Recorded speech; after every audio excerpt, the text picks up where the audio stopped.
Hello, class ninth. This is a poem, okay, from your book Beehive. And the name of the poem is The Legend of the Northland. What is the name of the poem? The Legend of the Northland.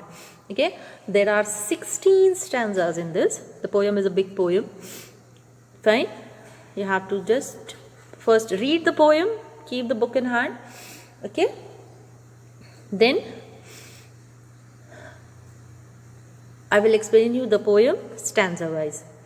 Okay, so this is the poem from your book Beehive, and the name of the poem is The Legend of the a legend of the Northland. Fine. So first, let's have a look on the introduction of the poem. What is the poem? What does the poem stanza say? And then we will move to the 16th stanza poem. We will read all the 16 stanzas, and then stanza wise I'll explain you the poem. Okay, fine. Let's move.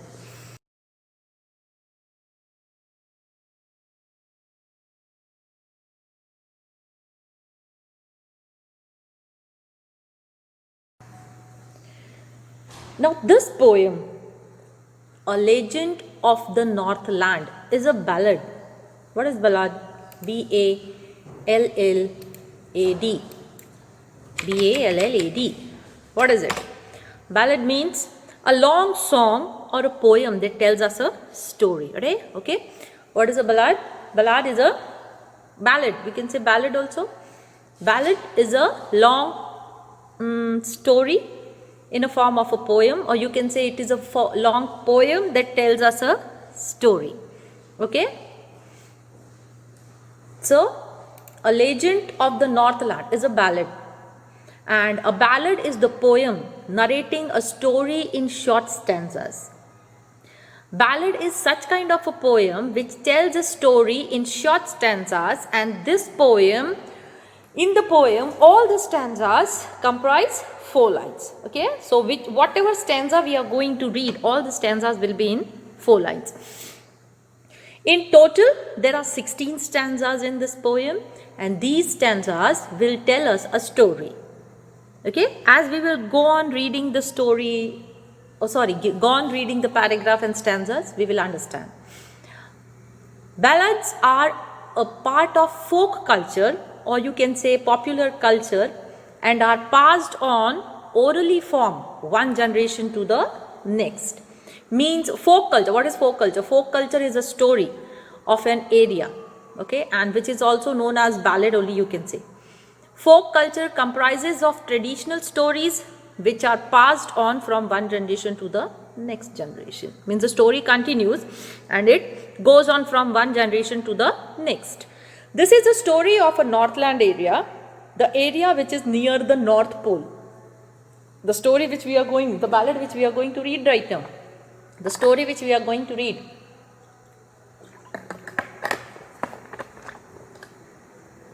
This story is taken from the area which is near the North Pole. This exact place is not specified, but Northland means the area near the northmost part of the earth. Okay, and legend, what is legend? Legend means the historical story, one which is very old and has been passed on from generation to generation. Okay, so this was the introduction, in which we have seen that the poem is a poem is a story, we can say. Okay, the poem is a story. Yeah, I'm feeling cold too much. The poem is a story, and that story is of 16 stanzas, and each stanza has 4 lines. Okay, so let's move to the poem first. We will read the whole of the poem and then explanation stanza wise.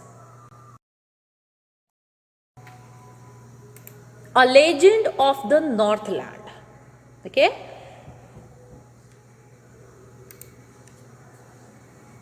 first the first stanza. Away, away in the Northland, where the hours of the day are few, And the nights are so long in winter when they cannot sleep them through. I read it again. Away, away in the Northland, where the hours of the day are few, and the nights are so long in winter that they cannot sleep them through.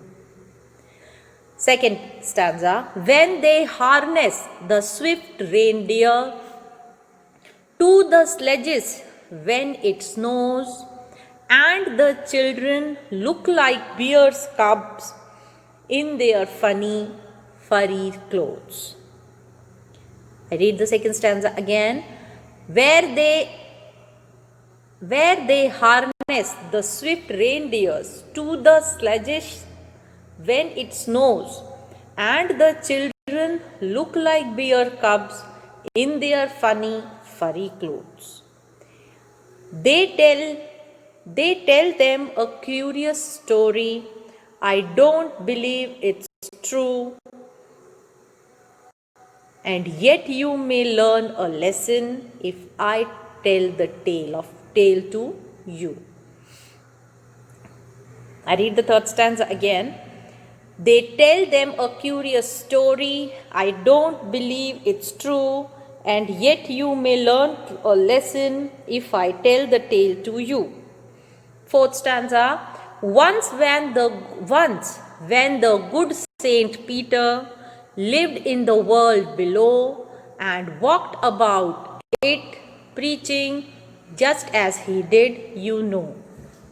Fourth stanza again I read once more. Once when the good Saint Peter lived in the world below and walked about it preaching just as he did, you know. Fifth stanza. He came to the door of a cottage in traveling around the earth where a little woman was making cakes and baking them on the hearth.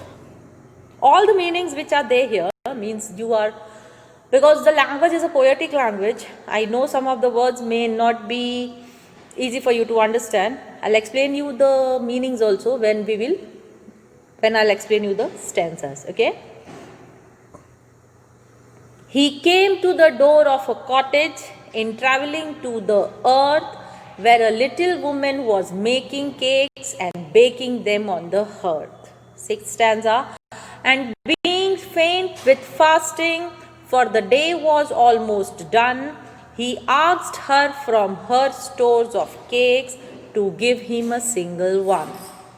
And being faint with fasting, for the day was almost done, he asked her from her stores of cakes to give him a single one. So she made a very little cake, but as it baking lay, she looked at it and thought it seemed too large to give away. So she made a very little cake, but as it baking lay, she looked at it and thought it seemed too large to give away. Therefore, she needed another. What is needed? I'll tell you afterwards. Therefore, she needed another, and still a smaller one, but it looked when she turned it over as large as the first had done. Therefore she needed another and still a smaller one, but it looked when she turned it over as large as the first had done. I think you must have understood means what is it going on. It is in a form of a story. Something has been understood, that there was a saint, he went to a woman who was baking cake, right? Yes. These were the 8 stanzas. Now the rest 8 stanzas.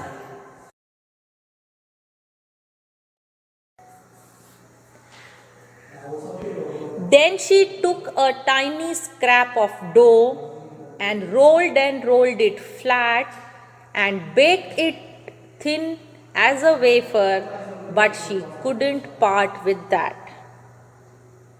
Then she took a tiny scrap of dough and rolled it flat and baked it thin as a wafer, but she couldn't part it that. Tenth stanza. For she said, my cakes that seem too small, when I eat of them myself, are yet too large to give away, so she put them all in the shelf. For she said, my cakes that seem too small, when I eat of them myself, are yet too large to give away, so she put them on the shelf.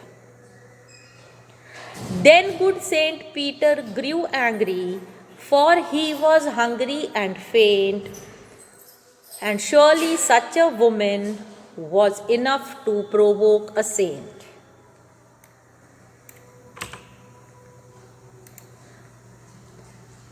Then good Saint Peter grew angry, for he was hungry and faint,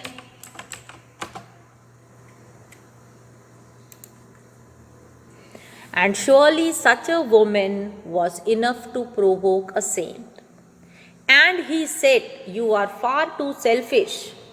And he said, you are far too selfish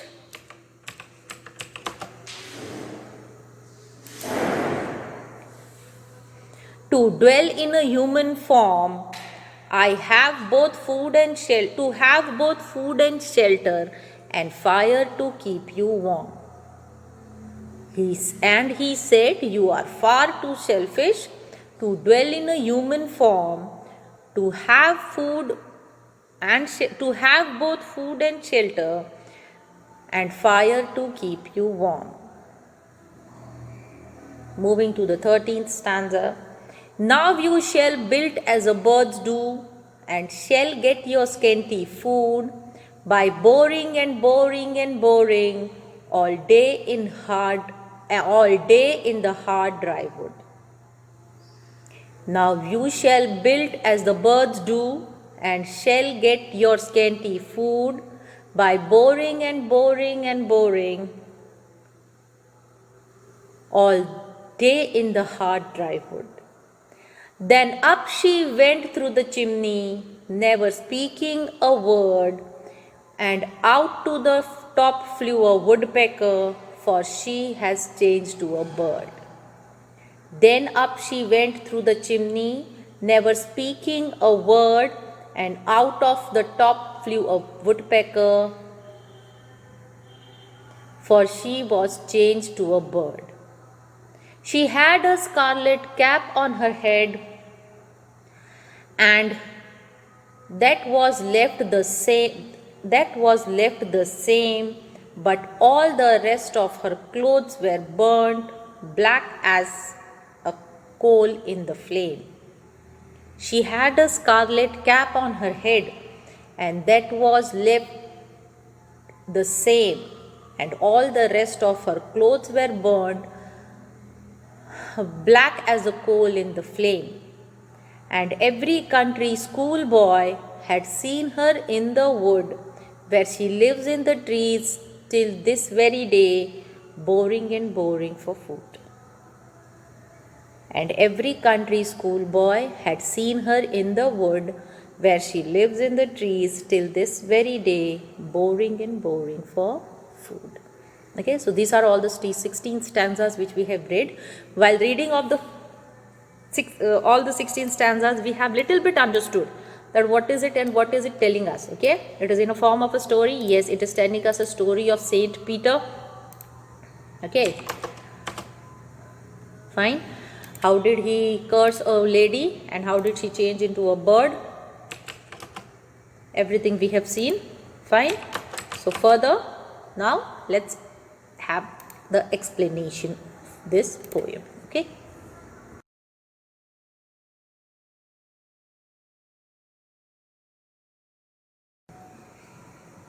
Now the first stanza with the explanation.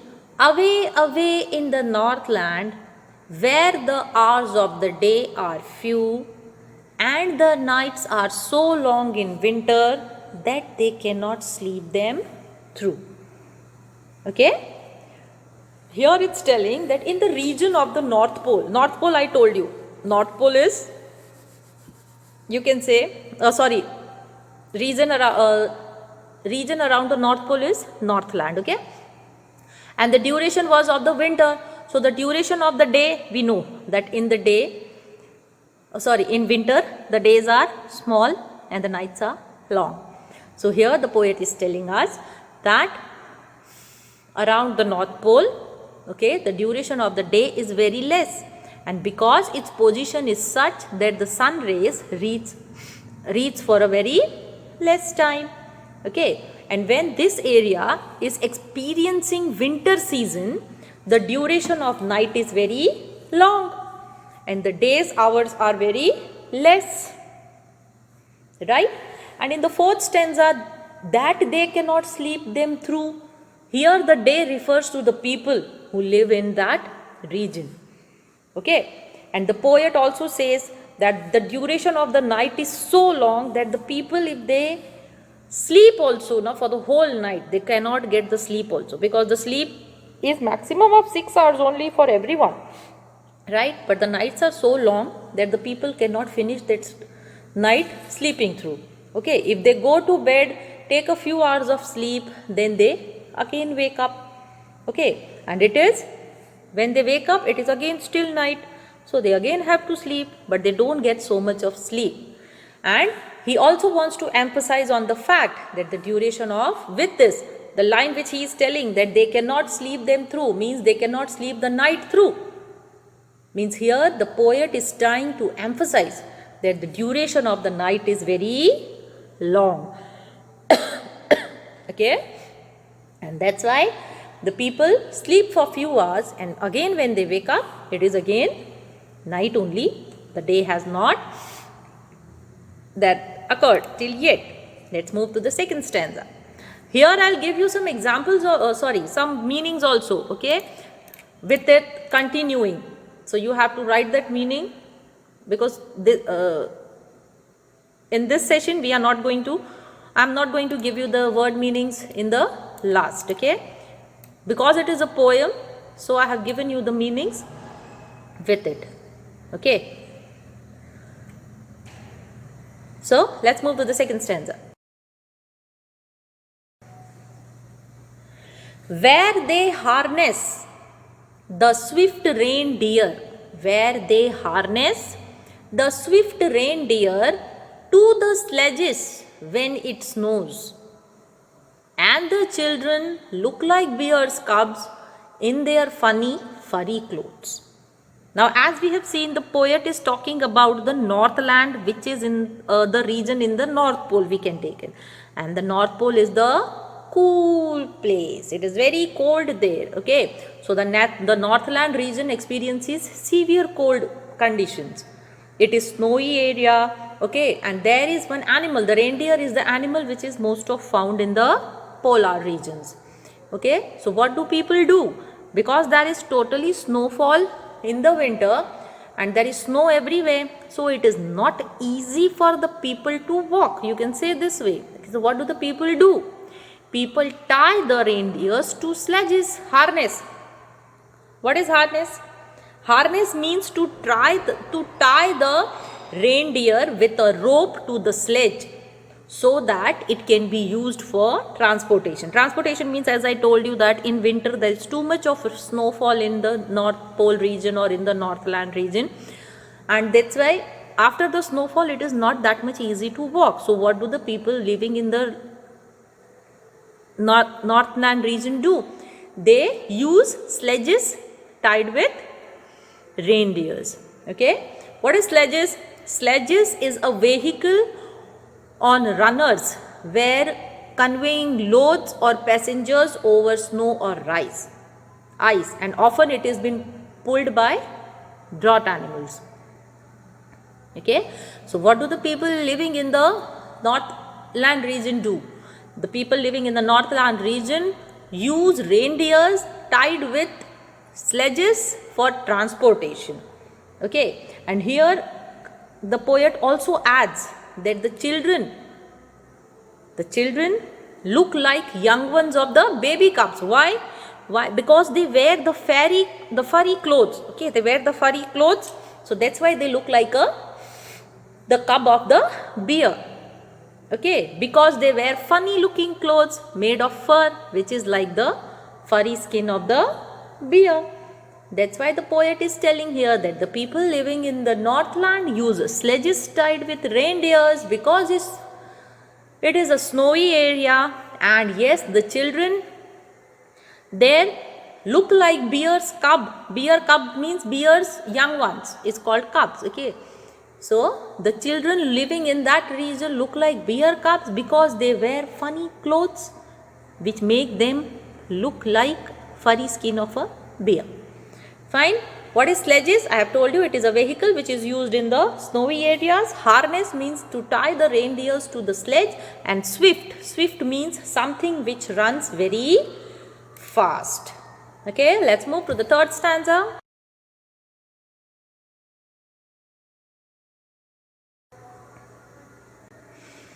They tell them a curious story.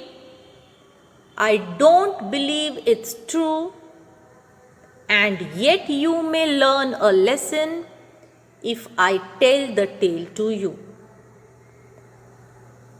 In line first, again they has been referred. Here they means the parents and the elders of the children. Okay, here they and them.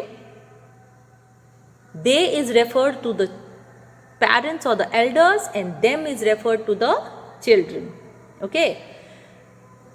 The elders of the Northland region, what do? They tell the strange and interesting stories to their young ones. Young ones means to their children or the younger generation. Okay. That's why it has been said now, when I explained you the ballad.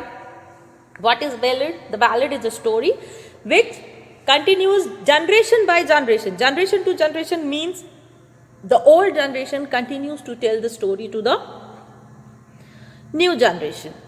Okay. So that's why here the poet is telling us that the elders of the Northland region tell the strange and interesting stories to the younger generation.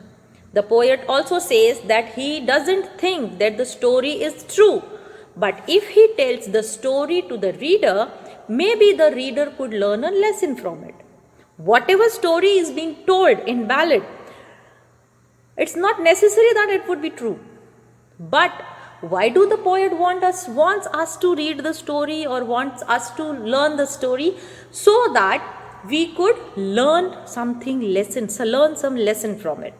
Okay, the story gives us an important message, and such kind of story also gives us important message, and that's why poet wants us to listen to this story or read to this story.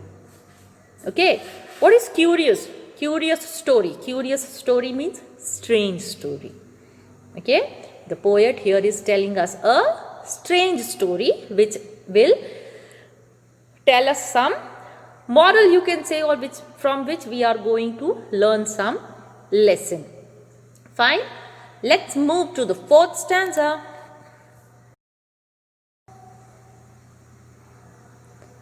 Once when the good Saint Peter lived in the world below and walked about it preaching just as he did, you know. Okay, now in the story here which the poet is talking about, this story is about Saint Peter. Okay, this story is about Saint Peter. Fine. Here he is telling that Saint Peter used to live in the world which we are living right now. Okay, and he went around. Why did he went around? He went around giving religious lectures to the people. Okay, he went around the world to preach, just like all the saints do. The other saints, if we talk about whether it is Indian saints or any other, why did they move around the world? They move around the world to preach, to make people learn something, giving religious lectures to the people. Same thing Saint Peter also did. He moved around the world giving religious lectures to the people, just like the other saints did. And then the incident happened. While he was moving around the world, this incident happened, which we are going to read here in this poem. Okay. Now, who is Saint Peter? Saint Peter is an apostle, or you can say disciple of apostle, A-P-O-S-T-L-E, A-P-O-S-T-L-E, apostle. What is apostle? Apostle means one of the 12 men chosen by Christ to spread his teaching. Okay. So, Saint Peter was an apostle of Christ, a disciple, okay, and a follower of Jesus Christ, you can say this way. And what is preaching? Preaching means to give a religious talk, okay, where you stand and give religious lectures to the people. That is called preaching. Okay, so this is about it, that one day when Saint Peter used to live in the world, he used to go around and give religious lectures to the people like other saints did, and then this incident happened. Moving to stanza number 5. He came to the door of a cottage in travelling round the earth, where a little woman was making cakes and baking them on hearth. What is hearth? Hearth means fireplace where you cook. Okay, where you do cooking is called hearth. So, Saint Peter, when he was moving around the world, he was preaching and giving lectures to the people. He reached to a door, okay, while he was traveling on the earth, around the earth, he came to a door of a cottage. Okay, and when he reached there, he saw that there was a small woman, and that woman was making cakes. Okay, and the cakes which she was making, she was baking that cakes on the fireplace, that is called the hearth. I told you hearth is the fireplace where you do cooking. Okay, so in this paragraph what we have seen? We have seen that when Saint Peter was moving around the world while giving religious lectures to the people, he reached to the door of a cottage where a little small woman was making cakes, and she was baking that cakes in a fireplace. What happened then? In the paragraph number 6.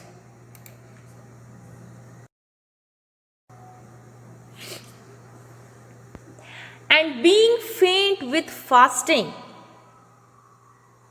for the day was almost done, he asked her from her stores of cake to give him a single one. Okay, now Saint Peter was moving around the world and giving preachings. He reached to a door of a cottage where a little woman was baking cake. After reaching there, as Saint Peter had not eaten anything for the entire day, so he was very hungry and faint. Faint means to be weak and famished. Okay, so he was feeling very weak because he did not eat anything since morning, the entire day. Okay, so he went to that woman who was there baking the cakes. Okay, and he asked that woman for one cake out of the many cakes that she had baked. What did Saint Peter ask that woman? Saint Peter asked that woman that from many of the cakes which you have it in your shop, please give me one, as I am hungry since morning. Okay, I hope you have understood till this. Let's move further. Moving to stanza number 7. So she made a very little cake, but as it baking lay, she looked at it and thought it seemed too large to give away. Okay, now the woman was very selfish. Here we can understand by this poem that she already had the cakes in her shop. right? But then too she started baking a smaller one because the cakes which was there in her shop were the big ones. So what did she do? She thought of making a small cake. She did not give the cake from her store. Instead of that, she started making a very small cake for Saint Peter. She did not want to share her things. By this only we can understand that she was a selfish lady and she did not want to share her things. Okay. But when she put the cake on the baking and she looked at it, she thought that the cake is too much big to be given it to someone. By this only we can understand that the lady is very selfish. The woman was very selfish. She had the cake in her store, but she didn't want it to give that. So what did she do? She started making some small cakes for Saint Peter, right? But when she baked the cake, she felt that the cake is much bigger than the other ones. So she did not think of giving that cake to anyone. Further, in stanza 8, therefore she needed another and still a smaller one, but it looked, when she turned it over, as large as the first had done. Now the little miser woman, first let's see needed, K-N-E-A-D-E-D, needed means to make the dough from the flour, F-L-O-U-R, flour, okay. When you make rotis, chapatis from the dough, that dough is been kneaded, that flour is been kneaded, okay, and that kneading is called, the dough making process is called kneading, okay, to make the dough from the flour, that is flour, that is called kneaded, okay. So the little miser woman, what did she think? She thought that the cake was too big to give away. So what did she do? She again started making another smaller cake for Saint Peter. One she had made before. She looked at that after baking. After baking, she felt that the cake is very big. So what did she do? She kept that cake aside and she started making a new cake. Okay. Now when she looked at that second cake also, she again felt that it was too big as the previous one. Okay. And again, she was not ready to give this second cake also to Saint Peter. The first one also was not in her mind to give because she felt that was the bigger one, and the second cake also she did not feel that she should give it to Saint Peter. Now Saint Peter was standing there and looking to all the activities of that lady, what was going on. Further in stanza 9, let's see what happened. Then she took a little scrap of dough and rolled it flat and baked it thin as a wafer, but she couldn't part with that. What is scrap? Scrap means small amount, okay? Now further what she do for the third time. The first time she baked the cake, she felt that the cake is much bigger to be given it to someone. So what did she do? She kept that first cake aside and took the second and again prepared it for second time. The second cake which she prepared, she baking that cake also. After the baking that cake, she felt that the cake is again the bigger one to be shared with anyone. So what did she do? She kept that also aside. And now for the third time, she took a very small amount of dough, very little amount of dough, and rolled it. Okay. The poet says that she rolled and rolled to lay emphasis on the fact that she rolled the dough and made it very thin like a wafer. You must have seen the potato wafers which you have in the packet of Balaji and Lay's. How thin that wafers are. What did this lady do? She took a very small scrap of dough, a small amount of dough, and that dough she rolled and rolled so thin like the wafer and baked it. Okay. Now as we have seen that the lady was miser, greedy and selfish. She was so greedy that she couldn't give that thin piece of bread also to the saint. She was such a greedy lady that she now didn't wanted that small thin piece of bread also to be given. First she had prepared the cake, which she didn't want to. Second also she again prepared a cake, but she felt that that is bigger when she again didn't give it. Third time she made a bread of it, and very thin bread like the wafer. But as we know that she was a selfish and a greedy lady, she didn't want that thin piece of bread also to be shared, given to the saint. Okay, further what happened in stanza number 10?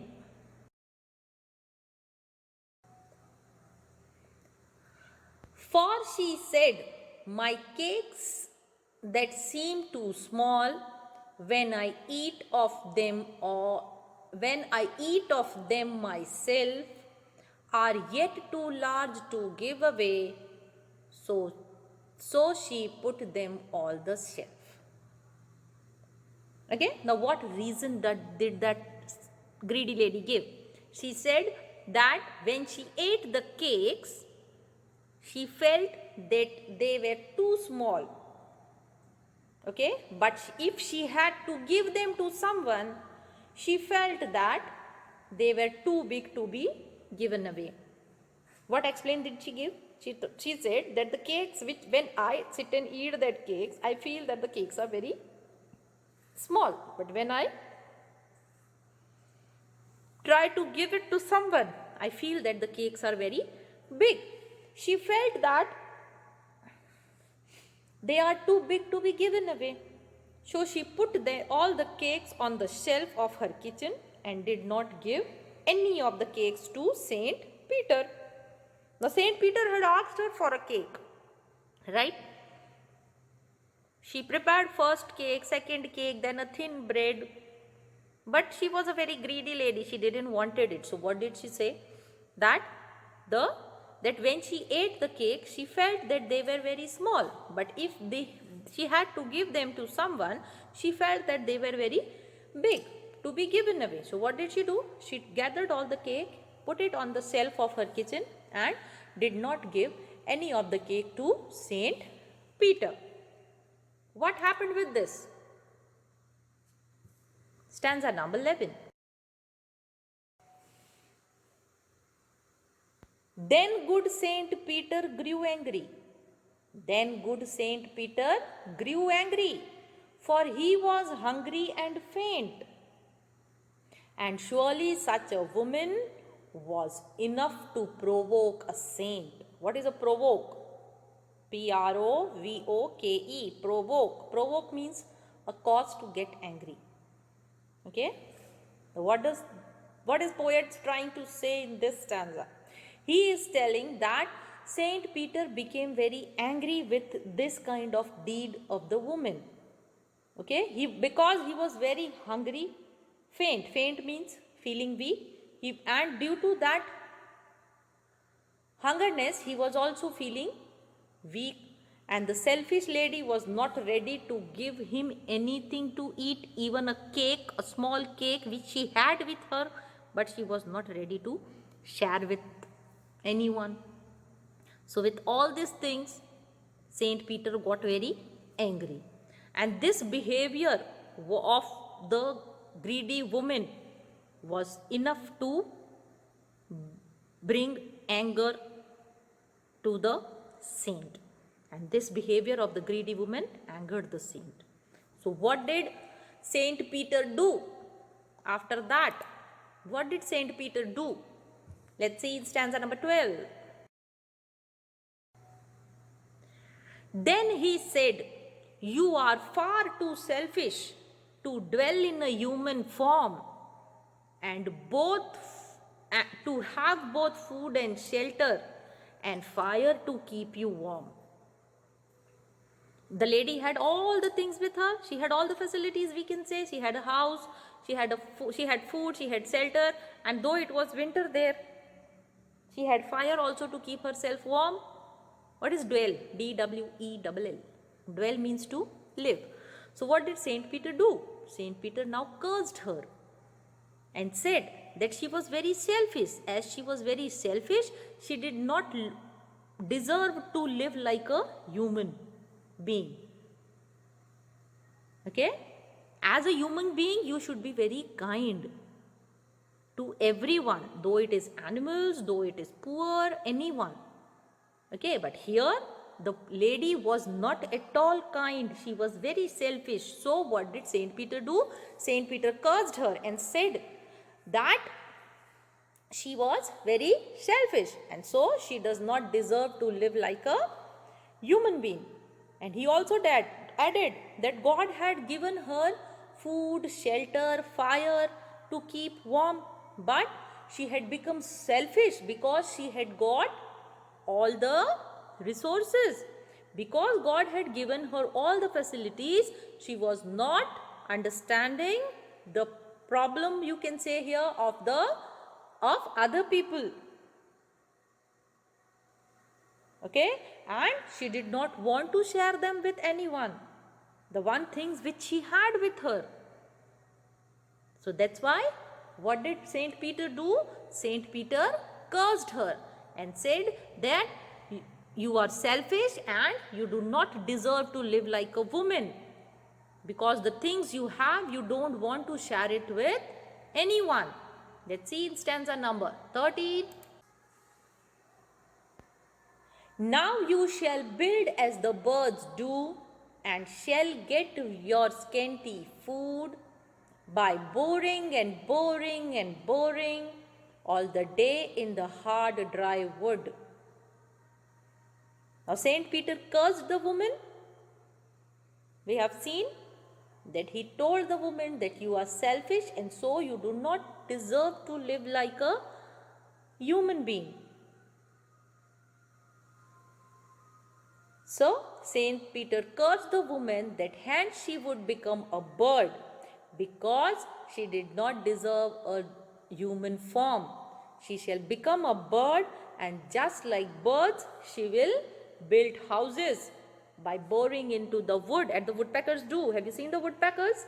Same as the woodpeckers or same as the birds, that greedy lady, selfish lady will also build houses by boring into the wood and collect very little food by working very hard the entire day. Similarly, she would also work hard in the dry wood all day and get little food and make small place for herself to live in. What is scanty? SCANTY. And she shall get your and shall get your scanty food. Scanty means very little.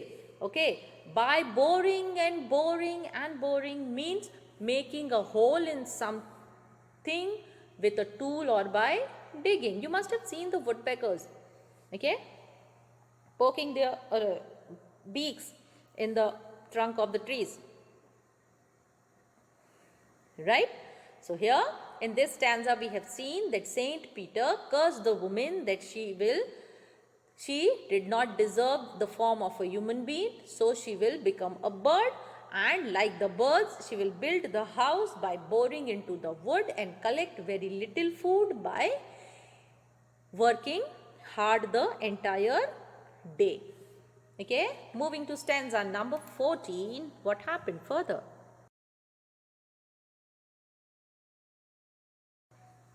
Then up she went through the chimney. Then up she went through the chimney, never speaking a word, and out of the top flew a woodpecker, for now she was changed to a bird. After the curse of Saint Peter, the woman had changed into a bird. Why this happened? You have understood.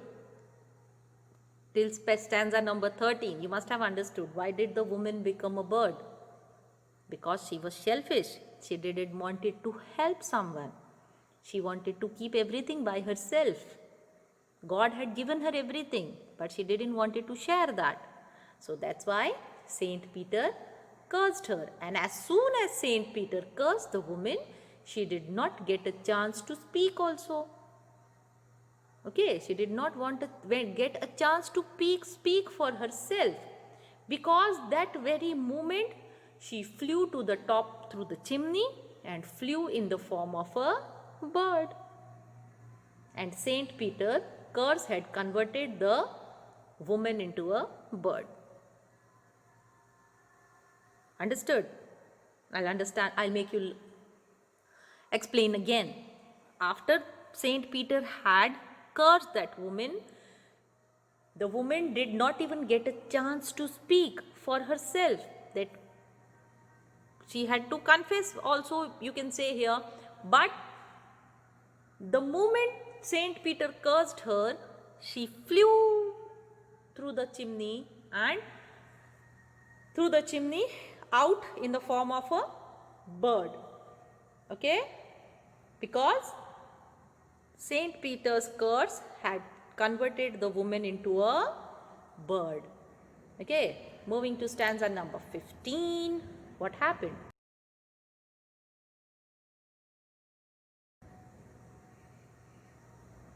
She had a scarlet cap on her head, and that was left the same. She had a scarlet. What is scarlet? Scarlet means brilliant red color. Okay? Brilliant red color cap was there on her head. She had a scarlet cap on her head, and that was left the same, but all the rest of her clothes were burned black as a coal in the flame. Flame means fire, okay? The fire that burns is called the flame. When the woman turned into the bird, at that time she was wearing a red colored cap on her head. Means before she became the bird, she was wearing a cap, and that cap was red colored. Okay? Now this cap was there on the bird's head also. When the woman became the bird, after becoming the bird also, the same scarlet cap was there on her head.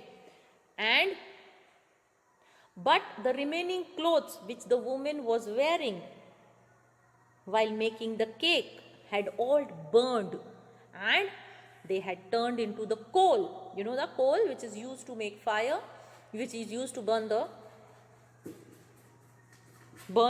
and then fire. Yes. So what happened?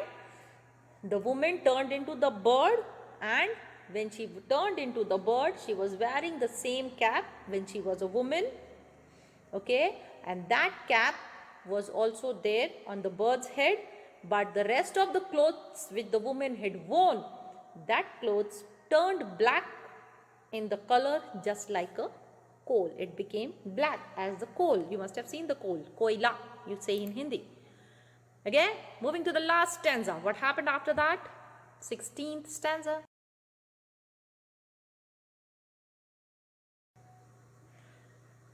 And every country schoolboy had seen her in the wood. And every country schoolboy had seen her in the wood, where she lives in the trees till this very day, boring and boring for food. Means people who live in the countryside, even the children who go to school, have seen this kind of bird in the woods. Okay, people walking here and there, children going to school and all, they all have seen such kind of birds in the woods. Woods means forest, you can say, okay, jungle. They see that she stays there all the day and keeps on digging the wood by her beak. Means what does that bird do? The children, when they go to the school, they see that kind of bird there. They have seen such kind of a bird there, and that bird is busy digging in the wood and collecting food. Okay, whenever any child sees this kind of birds, then his elders tell him this story. Whenever the children see such kind of a bird, they ask, and when they ask about that bird, what do the elder ones do? The elder ones tell them this story about Saint Peter and that lady who was making cake. Okay. Okay. they say that the bird used to be a woman earlier. The elder ones, the elder people used to explain their children that the bird you see was a woman before, she was not a bird previously. Okay, now because of her miserness, because of her greediness and selfishness, she had become a bird. Okay, she was greedy and so she was cursed by Saint Peter and turned into a bird. Okay, so by this story the children get a, you can say, moral, or you can say children learn from this that they should never be greedy.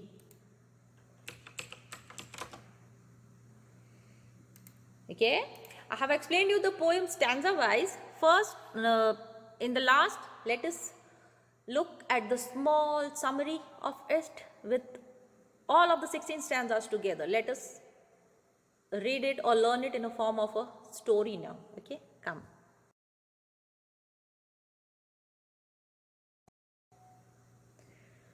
The Legend of Northland. In this poem, we have learnt about, or we have read about the story of Saint Peter. Okay, the poem is a legend about an old lady who angered Saint Peter. We have seen Saint Peter,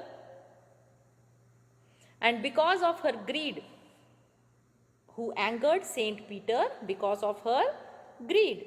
Now the story goes on like this, that one day Saint Peter was preaching around the world and he reached at the door of the cottage where a woman lived. Okay, that woman, what was she doing? She was making cakes. Okay, and baking them on the hearth, means baking them on a fireplace. Okay, now Saint Peter was fainting because he did not have anything for the entire day and he was fainting because of hunger. So he asked the lady to give him a piece of cake. So what did the cake, and the cake that she was baking, and asked her to give the cake. So what did she do? She started baking a small cake because the cakes which she had with her, she felt that are bigger one to give it to someone. So she started baking a small cake. When she baked the small cake, they appeared to be big.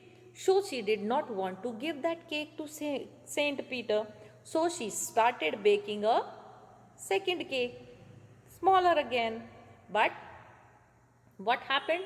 That cake also appeared to be big. So she did not want to give that second cake also to Saint Peter. The second time she baked yet another small cake, but she found that it was too big to give away. So in the third attempt, what did she do? In the third attempt, she took an extremely little scrap, little means very small amount of dough, and rolled it flat and very thin like a wafer. Okay, she had it as thin as a wafer, but was unable to part with that also. She was such a greedy lady that she did not now wanted that small thin part of wafer also or bread also to be shared with Saint Peter. Now this angered Saint Peter a lot. So what did he do? He cursed, he said that the lady was not fit to live like a human form and enjoy food and warmth which was given to her by the God.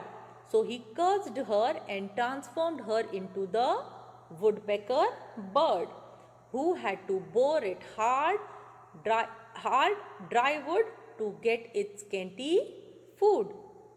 And that's why what did Saint Peter do? Saint Peter cursed the lady and made her a bird, woodpecker bird.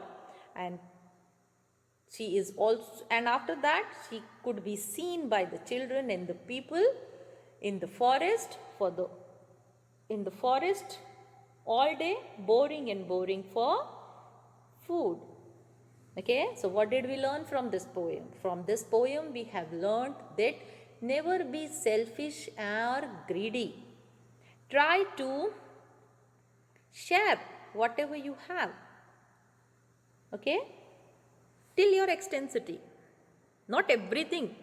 but whatever you can share given to you, if you have it and you think that you can have a small amount of it and something could be shared, do it. Okay, all your deeds are being watched by God. Okay, good deeds, bad deeds, everything. So what have we learned from this poem? We have learned from this poem that never be greedy, never be selfish.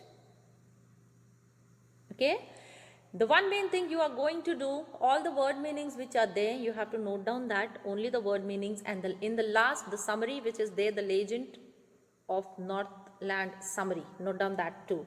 Fine, read the whole poem 2 to 3 times, so it would be more easy for you to understand. Fine, and I'll give you the worksheet related with this very soon. Take care of your health. Bye.